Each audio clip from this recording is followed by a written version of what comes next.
for inviting me again to care for you. It's an honor and a privilege for me to be here. I just want to acknowledge Moji Fronaloisi here.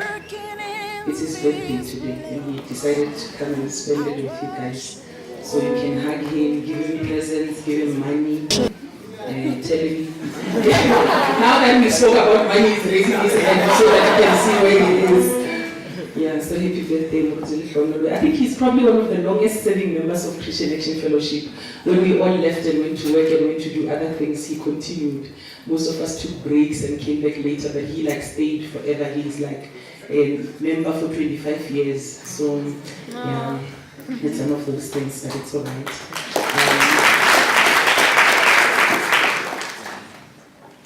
I want to talk to you about evangelism today. Is that okay, Basalan?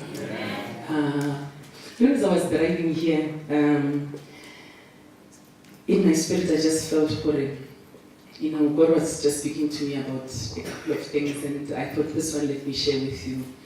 That God is still going to elevate you. When you are at camp sometimes, especially when your things are not working out, you don't see, am I ever gonna do the things that God has promised me? Am I ever going to amount to the person that I think I'm going to be? And sometimes you have all these doubts.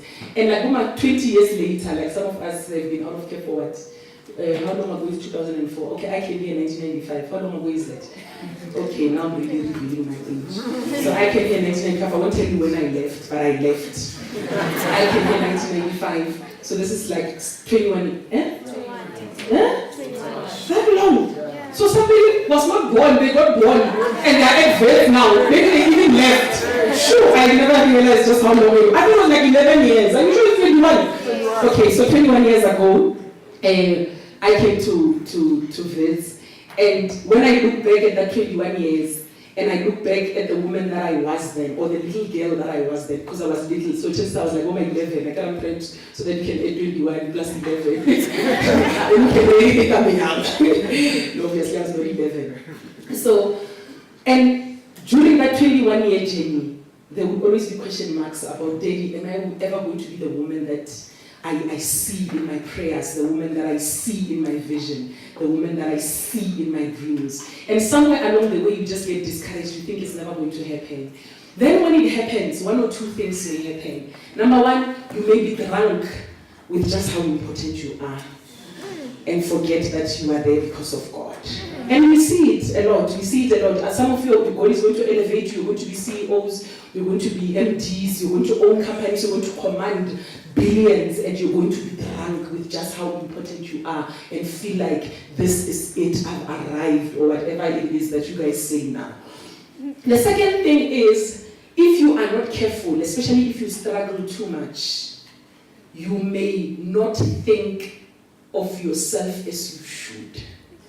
And you will not be able to grab opportunities, because when the man inside, when it's not clear that the man inside is bigger than the circumstances that you face, sometimes when something is yours, you think you're not strong enough to hold it.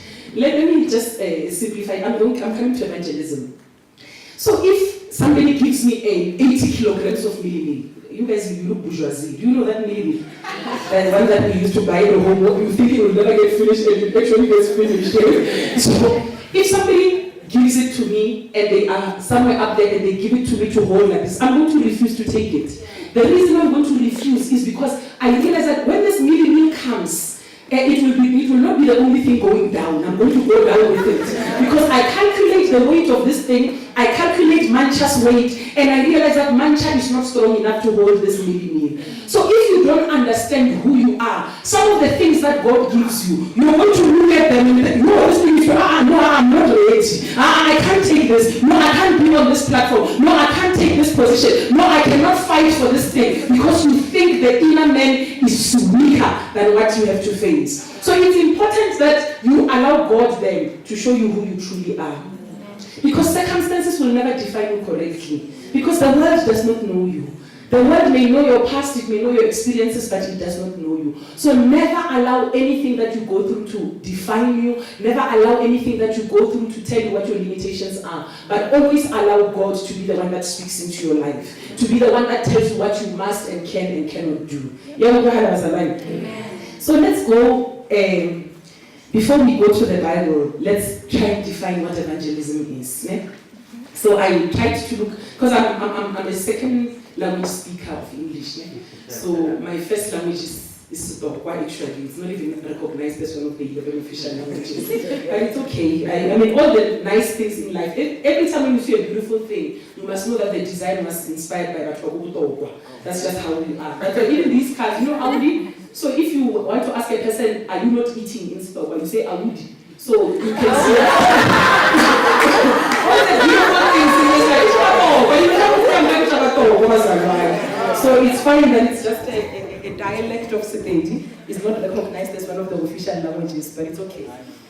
So the reason why I mentioned that English is not my first language is because sometimes for me to understand things, I actually have to go back to the dictionary and understand what the meaning is. Because in Sotokwa there's no evangelist. Like an evangelist is an English word. So I went to the Bible to check what an evangelist is, and let's go through these 3 definitions. They are very similar. An evangelist is a person who seeks to convert others to the Christian faith, especially by public speaking. That's the first definition. Yeah? The second definition is the writer of one of the Gospels, Matthew, Mark, Luke, or John. So is it clear that it's 2 definitions, but it's actually the same thing? Because those writers were writing so that they can tell you about Jesus, so that when you know about Jesus, you can be converted to the Christian faith. Second definition, very similar. A person, and especially, it does not say a preacher, it says a person and especially a preacher who tries, I think it's English, who tries to convince people to become Christian. Then it goes on to say someone who talks about something with great enthusiasm. Then the second definition again, a writer of any of the Gospels in the Bible.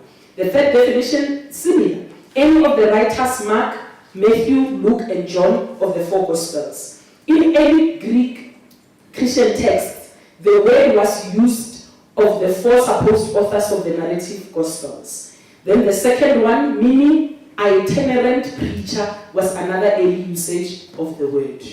So back in the day when people started preaching the gospel, they would travel to different places. And most of the time when they travel to these different places, they would find people who don't know Jesus. They would tell them about Jesus, and then they would establish churches. And I think it's something similar.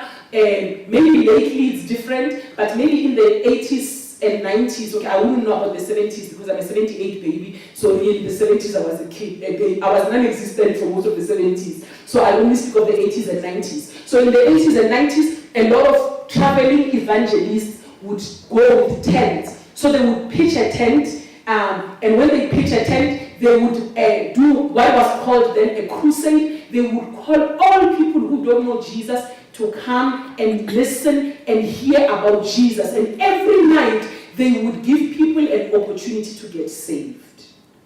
So the 2 things that I want you to realize is that number 1, evangelist must never be reduced to a preacher only. Any person who tells another about Christ is an evangelist. And the Bible says with enthusiasm. So back in the day, we used to assume that the loud ones are the ones who are evangelists. We used to assume that the ones who are that's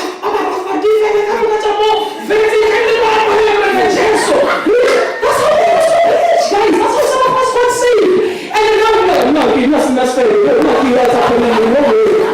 That's how they used to preach. And we used to assume that those people who are too rough, or those people who tell it like it is, or those people who are too loud, you know, those people when they pray for you, they used to like, in Jesus' name, we used to assume that those ones are the evangelists. But actually it appears that all those methods are just methods. They don't define the person. And an evangelist, even if you speak softly like me, and you're like, I just want to tell you about Jesus. And you are shy, and you're like, Jesus loves you.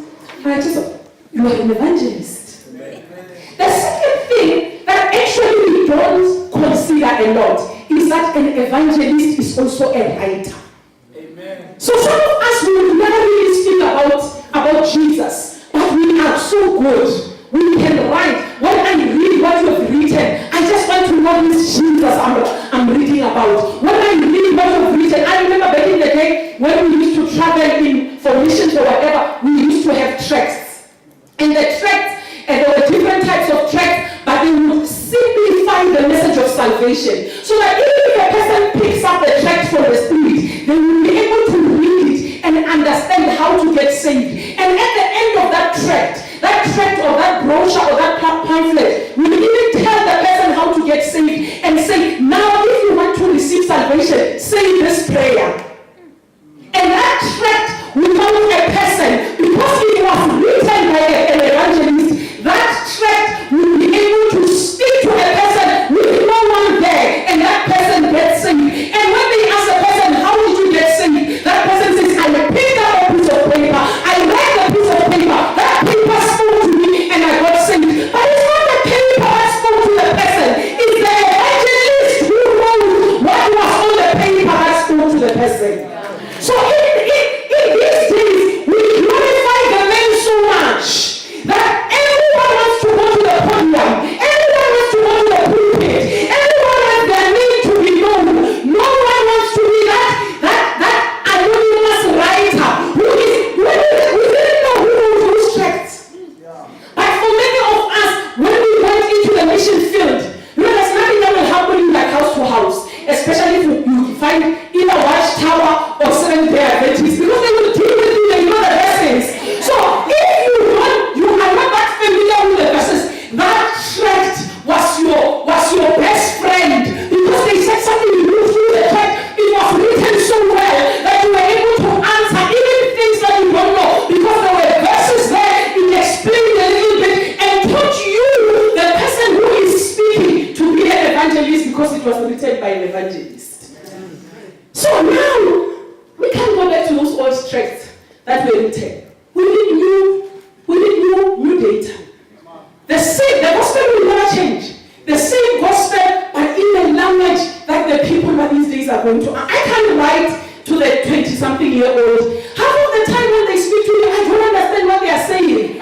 You know, I remember, I don't know if I've told you this story before, but there was this other guy who was speaking to me the other day, and he says to me, I dig you. And he looks at me like he's waiting for an answer. And I could not understand what he meant when he said, I dig you. And I remember I was still saying with Brenda those days. I went back to Brenda, I said, my friend, this is what this guy said to me. What does it mean? And she said, I also don't know. Maybe he says he likes you. So how do I answer? Do I say I dig you too? Do I say okay, you can dig me? So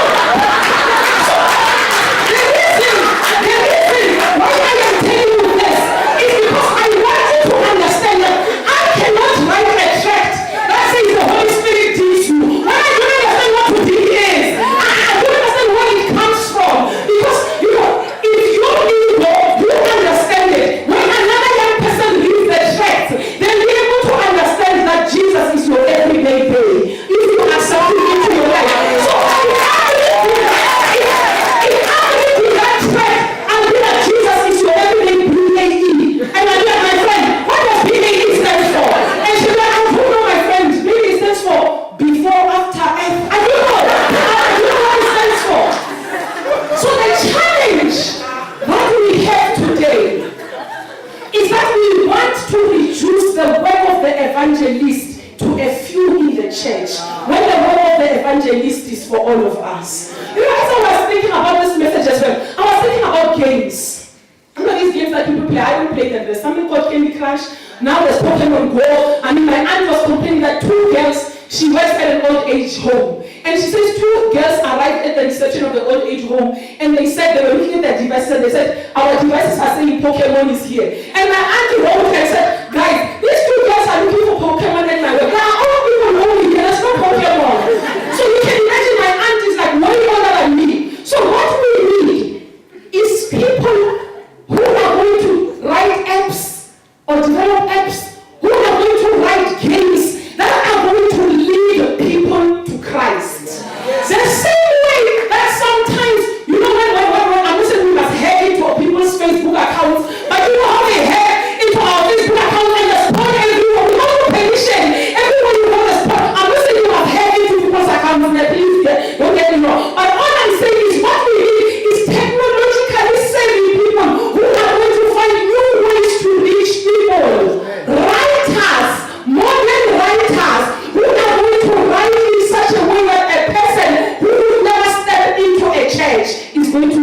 message of salvation. What we need is you. That's why you are here at school, learning how to write. That's why you are here at school, learning how to make complex complex principles easy. That's why you are here. You are not here so that you can come with a bombastic word and tell us how many numbers whatever is. You are here so that you can take the complex things and sit with a grandmother back at home. That's what education does. And explain to them, oh, this is what it means. This is why you must receive Jesus. And go to another person who did not finish grade 5 and say, my Lord, this is why you need to accept Jesus. This is what it means for you to accept Jesus. This is why you must not believe everything that you hear, but you must read the word for yourself. What we need is real life evangelists. Pastor, we are tired of fakes. Yeah. We are tired. We are tired of people who teach tents with no intention of bringing people to Christ. They can sit there and interview demons for the whole 1 month, and they say that it's a revival. What kind of revival of demons? We don't want revivals of demons. We want to hear the gospel that frees people. And for as long as you and I delegate the job of preaching the gospel, our people are going to die. Yeah. Our own mothers, our own aunts, our grandmothers, because women are the most gullible. But it appears that these days it's even worse, even the men. They will sell us water, they will sell us oil. Now apparently they sell the blood of Jesus, they will sell us blankets, they sell us all sorts of things, and we are buying. Why are we buying? Because the true evangelists are too relaxed. They are not doing their job. So the best way to fight darkness is not to discuss darkness and say, you know what they are doing there. The best way to fight darkness is to switch on the light. We don't have to discuss what they are doing. We don't have to understand their methods. We don't have to make an informed prayer, parents informed in the natural. All that we need to do to deal with darkness is to switch on the light. As soon as the light arrives, darkness will never even say, excuse me, I'm leaving. Immediately it will disappear. What we need are people that know the word of God, that are going to teach and speak and write about the truth of the gospel of God. Now let's go to Ephesians 4. And it's a bit of a long scripture, but let's read all of it, because you guys are used to reading thick textbooks, so I thought it's fine, you can read the long scripture. From verse 1 to verse 16. I therefore, Ephesians 4 from verse 1 to verse 16. I therefore, the prisoner of the Lord, beseech you to walk worthy of the calling with which you were called, with all lowliness and gentleness, with long suffering, bearing with one another in love, endeavoring to keep the unity of the Spirit in the bond of peace. There is one body and one Spirit, just as you were called in one hope of your calling, one Lord, one faith, one baptism, one God and Father of all, who is above all, and through all, and in you all. But to each one of us, grace was given according to the measure of Christ's gift. Therefore he says, when he ascended on high, he led captivity captive and gave gifts to men. Now this, he ascended. What does it mean? But that he also first descended into the lower parts of the earth. He who descended is also the one who ascended far above all the heavens, that he might fill all things. And he himself, Christ himself, gave some to be apostles, number 1, some prophets, some evangelists, and some pastors and teachers.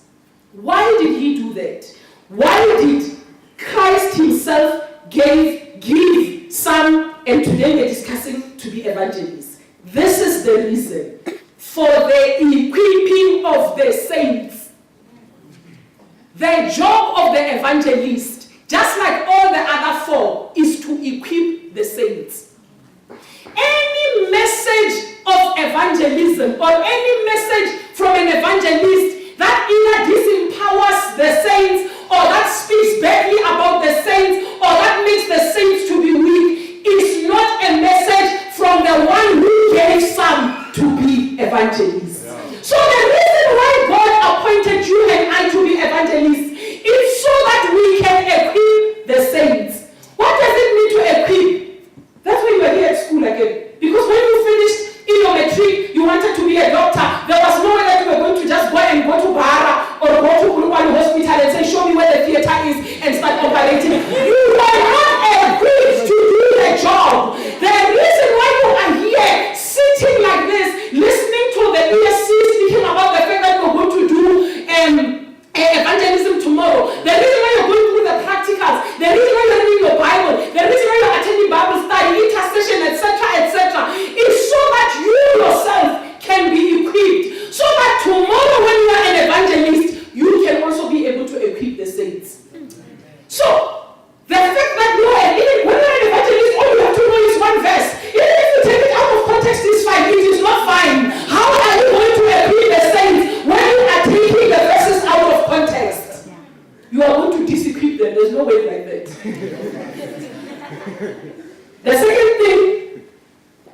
them last week. No, the work of the ministry is throughout. No, you know when you were at camp, some people never used to bath at the mission. They said, no, they are too spiritual, they are busy. No, we had to mention it in the meetings at Bazalani. Just because we are in the spirit and we are on fire does not mean that the soap and the water cannot be our friend. We must all bath because we are all living in this one space together.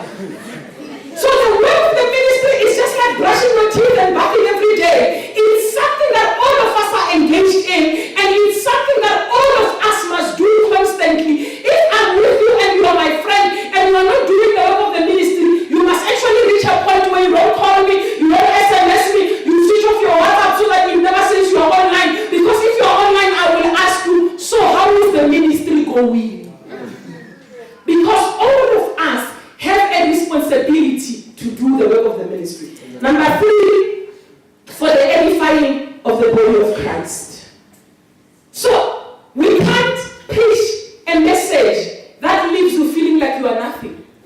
That leaves you feeling like you are useless. We must preach a message that makes you understand that you are the body of Christ. That makes you understand your power as a part of the body of Christ. That makes you understand who you are. Because the minute you understand who you are, then you are able to evangelize. See, evangelism is sometimes difficult.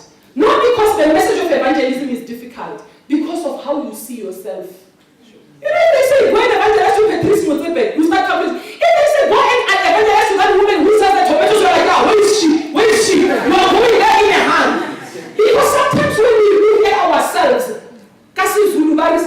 we get our pants, or we get our pants, but something, we get our pants.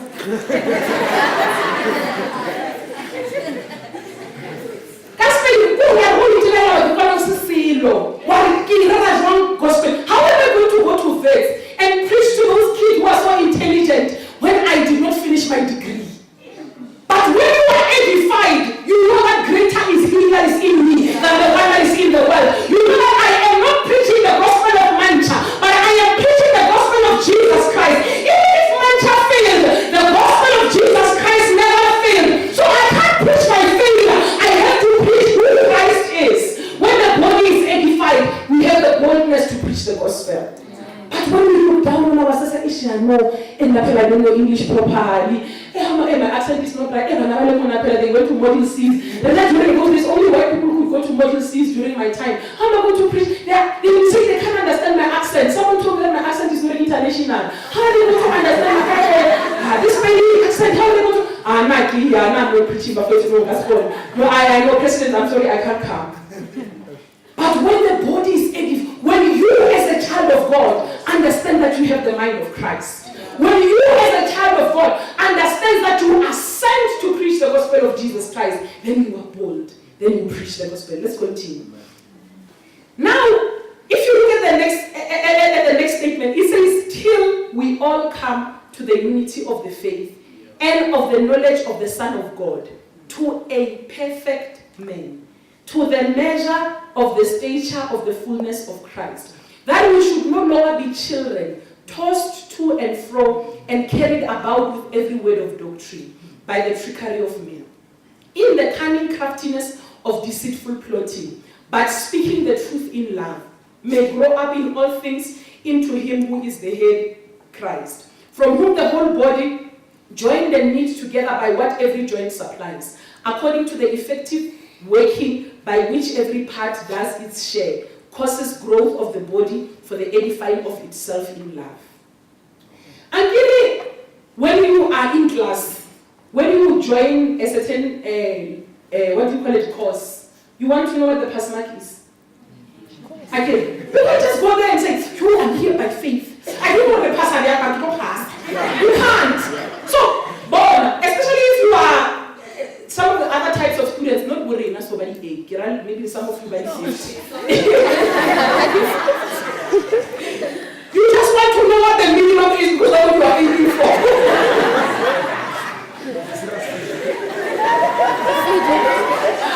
So you can't be there and you, all of us, if I can ask you in your class what is the minimum, you know. You know what the minimum is. So here we also understand how we measure if we have been successful in the fivefold ministry. It says until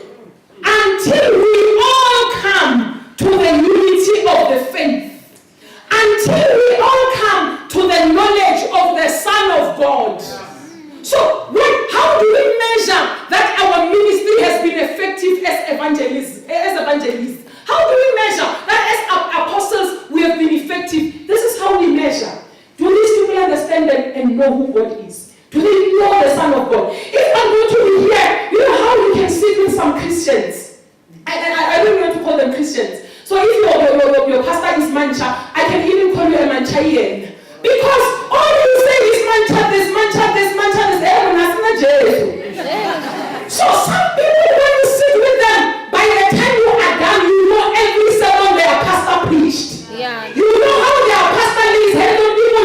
Even when they have a problem at 2 a.m., they send the pastor a WhatsApp. Those people are not equipped. Those people are not mature. So the way that we measure how is our ministry effective is when you have come to the knowledge of the Son of God. It's when there is unity in the faith. That's how we measure. So read these verses and begin to ask yourself, in the church where I am, or if you are a preacher yourself, or you are a speaker, or you are evangelizing people, or you are a cell leader, ask yourself, if Jesus were to come here with a measuring tape, is he going to find these things now? Or is Jesus going to find some other gimmicks going on in your cell group? Like, who is he? Nothing is happening that is related to Jesus. Nothing is related to the Word of God. Nothing that speaks of who God is. That speaks of the power of God. So now let's go to Romans. Shall they call on him in whom they have not believed? And how shall they believe in him of whom they have not heard? And how shall they hear without a preacher? And how shall they preach unless they are sent? As it is written, how beautiful are the feet of those who preach the gospel of peace, who bring glad tidings of good things. But they have not all obeyed the gospel. For Isaiah says, Lord, who has believed our report? So then, faith comes by hearing, and hearing by the word of God. So I actually remember reading the Bible, and it was saying that there will come a day when the word of God is going to be scarce. And I said, how will the word of God be scarce? What's the Bible? The word of God will never be scarce. We have Bibles. Actually, these days it's very different. On your phone there's a Bible. On your any device that you have, there's a Bible. Even on a watch these days, there can be a Bible. That's how hectic technology is. Everywhere you are, there's a... I said, no, the word of God cannot be scarce. That's not possible. Maybe the Bible made a mistake. It meant that there's going to come a time when there's abundance of the word of God. We live in an era where access is easy. But even when you listen to what's going on amongst us as Christians, you listen to what's going on in our pulpit, the word of God is scarce. And I can actually spend a lot of time telling you about, the other day we were in America, and this happened, and then we're in the UK, and then the power of God was just... Every time when I listen to those messages, I'm like, why did that power happen in the UK when I was not there? Why isn't it happening now? Yeah. And people with their hands, they stand up, and I start running, they start screaming. I'm thinking, why? Why are they screaming? Why are they running? We want the word. We don't want to hear about your experiences. We don't want to hear about how well traveled you are. We don't want to hear about what God has been doing in your life. What we want to hear is the word of God. Yes, you can testify, but if you reduce everything to you, then you are pointing us to the wrong person. Because what's going to happen when tomorrow you rock up and you've made a mistake? When all our faith is on you. So the Bible says, how can they hear if no one is preaching? You know, we were discussing this another time with a friend, and we were saying, one of the biggest challenges that we have is Islam. Whether you want to accept it or not, don't have this gospel of inclusion, there's only one way to heaven. Don't lie to your Muslim friends and say, they will be in hell, and they're going to blame you.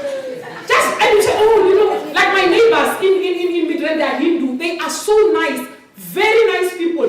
But you know what? If they continue with this idol worship of theirs, they have a garden. That garden is not just they have plants there, they are praying, they are worshiping the tree, they are worshiping the tomato. If they keep on worshiping the tomato, they will see heaven. And I can't be so impressed by how nice they are as people that I forget where their eternity is headed.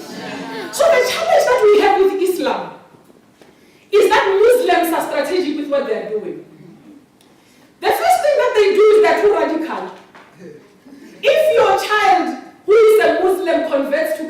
Christianity, they disown that child. So when the child is thinking of converting to Christianity, the fear of being disowned by the family keeps that child in Islam.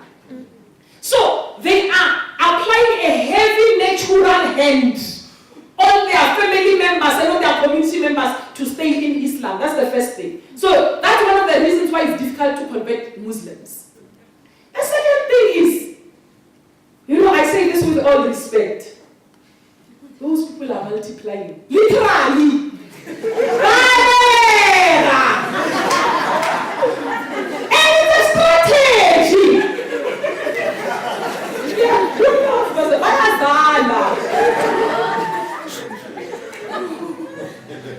It's a strategy to increase their numbers. I mean, we were reading some statistics and they were talking about how in less than by 2050 there will be more Muslims than Christians. Simply because they are marrying wives, they are multiplying. Renania, he said, "You are a career woman, you must give back."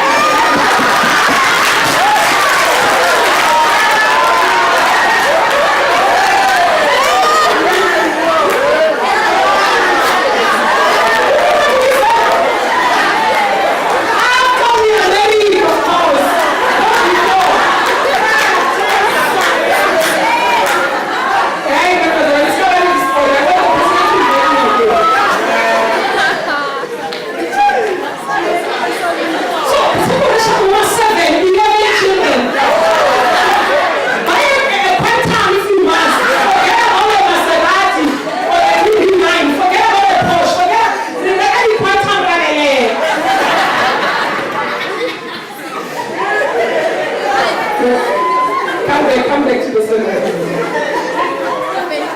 So says that a 37-year-old woman who does not even have a single child.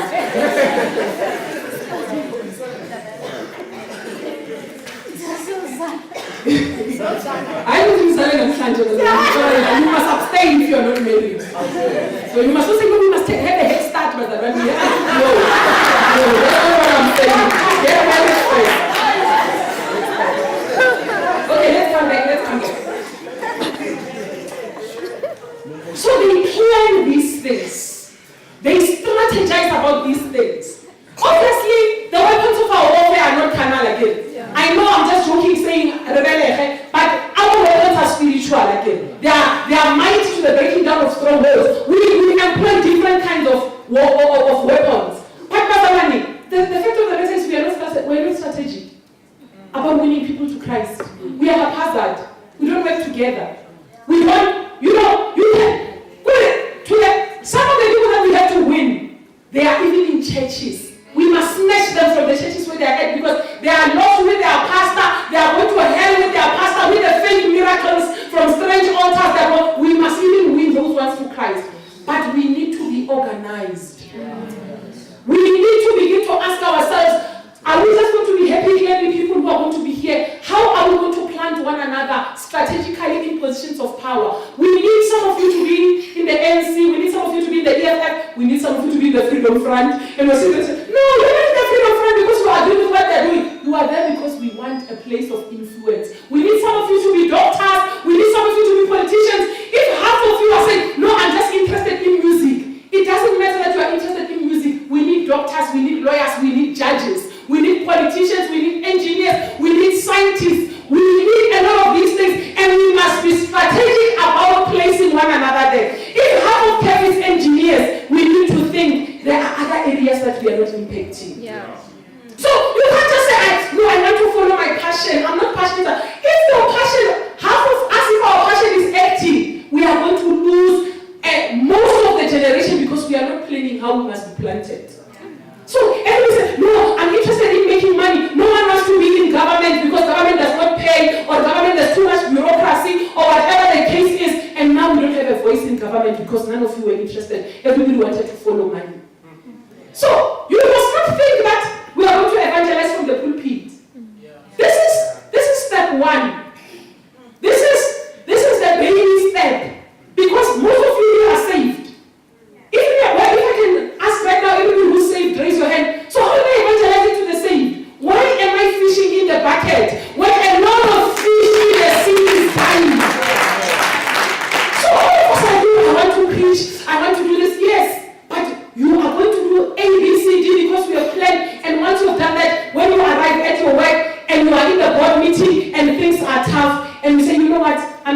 confession. And generally when things are tough, I pray. If you guys don't mind, can we say a prayer? Amen. And when people are stranded, they say just pray to whichever God. Just pray. When the answer comes, they will ask you, what kind of prayer did you make? Who did you pray to? They don't want to be here, and we want to be singing very high, and impressing one another. When there are people who will never walk into this church, never. If a white person comes to visit here, chances are they will not come back next week. Because when they get here, they say, I'm the only white person, I'm not coming back. But in your class, they are there. At your workplace, they are there. The Muslims, those ones who leave their eyes only, they won't come here. But that person sits next to you in the physics class.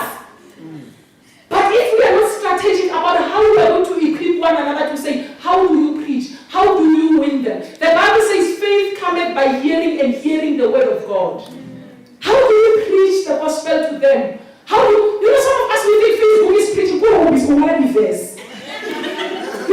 But all your friends are saved. They're the only ones who are reading for God who love the world.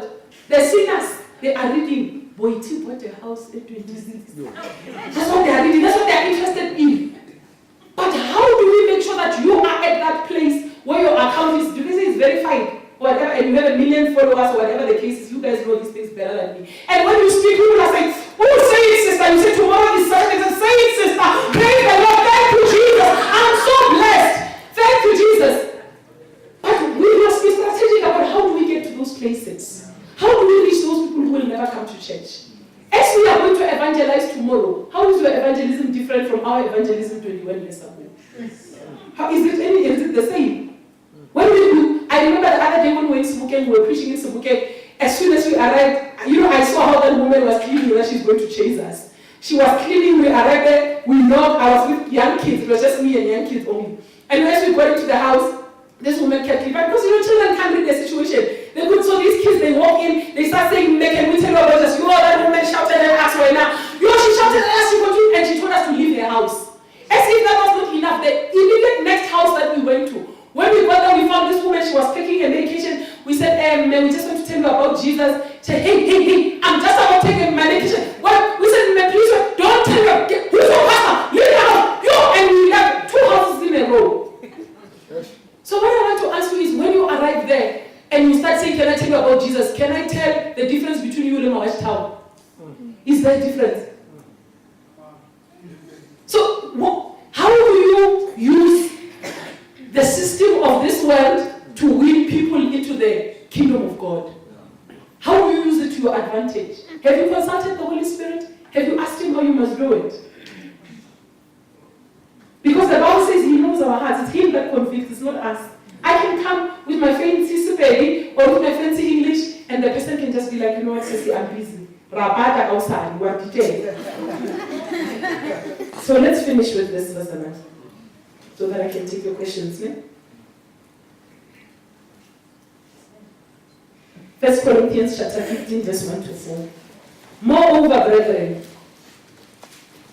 I declare to you the gospel which I preached to you, which also you received, and in which you stand, by which also you are saved, if you hold fast that way which I preached to you, unless you believed in vain. For I delivered to you, first of all, that which I also received, that Christ died for our sins, according to the Scriptures, and that He was buried, and that He rose again the 3rd day, according to the Scriptures. Don't try to be so deep that you preach a different gospel. No. God is God. No. He came, He died on the cross, He was crucified, He rose on the 3rd day. That's the message of the gospel of Jesus Christ. And what it means for you is that you have eternity. I cannot promise you, even for Paul, or Peter, when they met that man by the gate, beautiful, they said to him, no, silver and gold we don't have, but such as we have, we give unto you. In the name of Jesus, rise up and walk. So, we must not try to be fancy. Bazalani, the reason why people are lost, I'm talking about people that preach the gospel. gospel now. The reason why they are lost is because they are trying to outdo this. You can't. You are, no matter how powerful you are, you're not going to rise on the third day. I'm telling you, you won't rise. So the best thing that you can do is to preach about the one that rose. You must never think that you're going to be so elevated, that you're going to be so high, that you're going to bring something different from what Jesus did. Rather tell people what Jesus did. Point them to Jesus. And Jesus will do the rest. We don't have to work hard, but not to push them, making them fall. You don't have to be preaching for what, 20 years?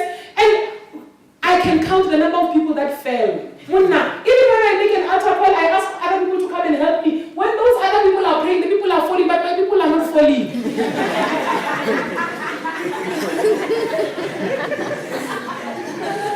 So if you are going to measure the power of the message you preach by the physical and natural results that you see, you are going to be very lost. Because you are going to say today it was powerful, then tomorrow when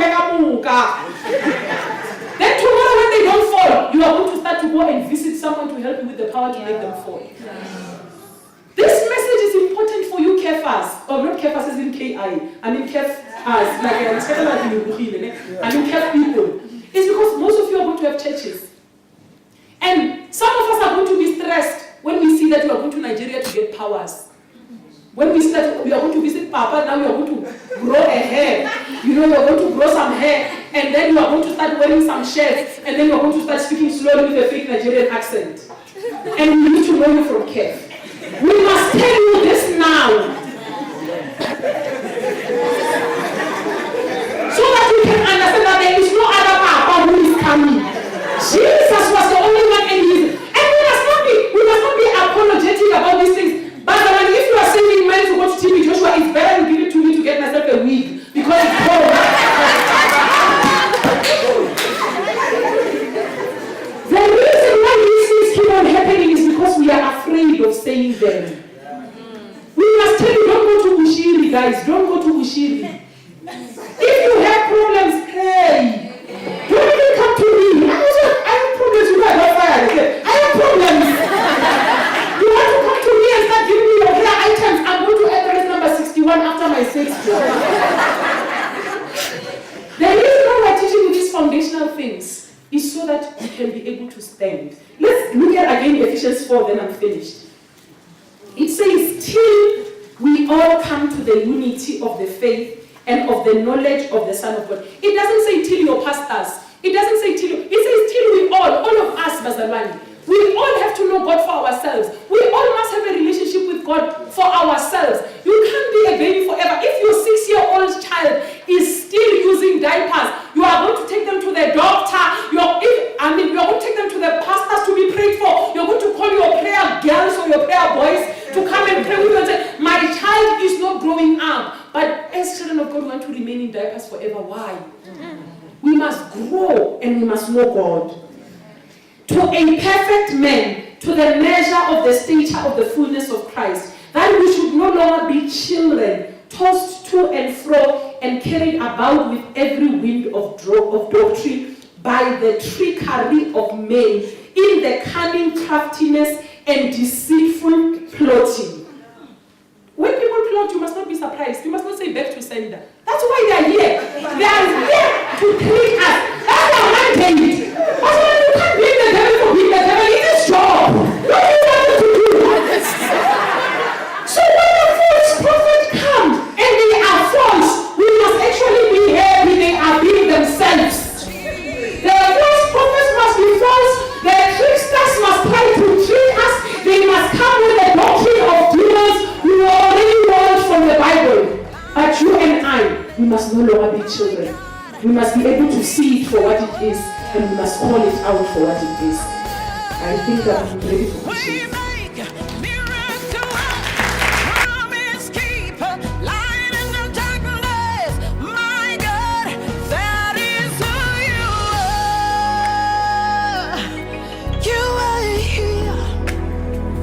Touching every life, I worship you. I worship you. You are here, meeting every need. I worship you.